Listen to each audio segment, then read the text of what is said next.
Hujan turun sejak pagi, menyelimuti pelataran rumah tua itu dalam kesedihan yang sunyi. Air mengalir perlahan di sela-sela batu halaman, seperti mengiringi suasana hati Raka yang berdiri diam di teras. Ia tampak kaku, seakan enggan melangkah, seolah kaki-kakinya diikat oleh kenangan. Tangannya yang dingin menggenggam sebuah payung biru tua yang sudah mulai pudar warnanya. Payung itu bukan sembarang payung. Di gagangnya terikat pita kecil warna krem, usang namun masih rapi.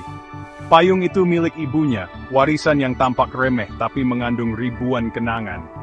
"Ibu, hujannya deras banget hari ini," gumam Raka lirih, matanya menerawang jauh. Hujan bukan sekadar cuaca. Bagi Raka, hujan adalah suara ibu. 3 bulan lalu, dunia Raka berubah dalam sekejap. Ibunya meninggal mendadak di ruang tidur mereka yang sederhana. Tidak ada keluhan panjang, tidak ada pelukan terakhir. Yang tersisa hanya catatan kecil di atas meja makan. "Maaf kalau ibu belum sempat melihatmu sukses. Tapi ibu yakin, kamu bisa." Catatan itu ditulis dengan huruf tangan yang khas, sedikit miring, dengan ujung pena yang menekan di akhir kalimat. Ibu selalu begitu, tegas tapi lembut, meyakinkan tapi tidak memaksa. Sejak saat itu, rumah menjadi sunyi. Bahkan detak jam dinding pun terdengar terlalu keras.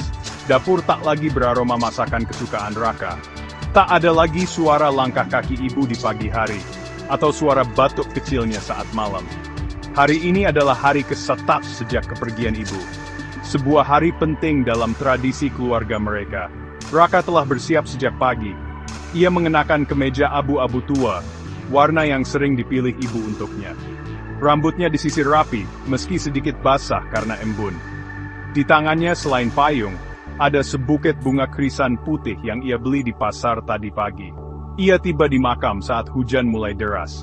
Tak ada payung lain di sana, hanya dirinya, bunga dan sebuah batu nisan dengan ukiran nama Sri Wahyuni, 1965-2025. Cinta yang tak pernah pamit. Raka jongkok perlahan. Air hujan membasahi celana dan sepatu tapi ia tak peduli. "Ibu, aku keterima kerja," ucapnya pelan. Suaranya hampir tak terdengar di antara gemuruh hujan. "Di tempat yang kita impikan dulu, Bu. Kantor desain yang waktu itu ibu bilang cocok sama gayaku. Aku mau cerita itu sambil kita pulang bareng seperti biasa." Kenangan membanjiri pikirannya. Saat masih kecil, ibu selalu menjemputnya sepulang sekolah, meski harus berjalan kaki jauh. Saat Raka remaja dan mulai membangkang, ibu tetap sabar, menunggu di ujung lorong rumah sambil membawa payung biru itu. Bahkan saat terakhir mereka bertengkar, karena Raka ingin berhenti kuliah, ibu hanya berkata, "Nanti kamu ngerti, nak, kamu akan sampai, asal jangan berhenti jalan." Dan kini, ia sampai. Tapi ibu tak ada. Raka berdiri perlahan. Ia buka payung itu, masih bisa terbuka dengan sempurna meski sudah tua. Tangannya sedikit gemetar. Ia berdiri diam beberapa detik di depan makam, membiarkan angin dan hujan menyatu dengan air matanya. Lalu ia melangkah. Menyusuri jalan setapak dari batu licin, ia berjalan pelan seolah ada seseorang di sampingnya. Seolah tangan ibu masih menggenggam lengannya. Setiap tetes hujan yang jatuh ke payung seperti suara kenangan yang belum selesai. Dan payung itu tetap setia di genggaman. Tamat.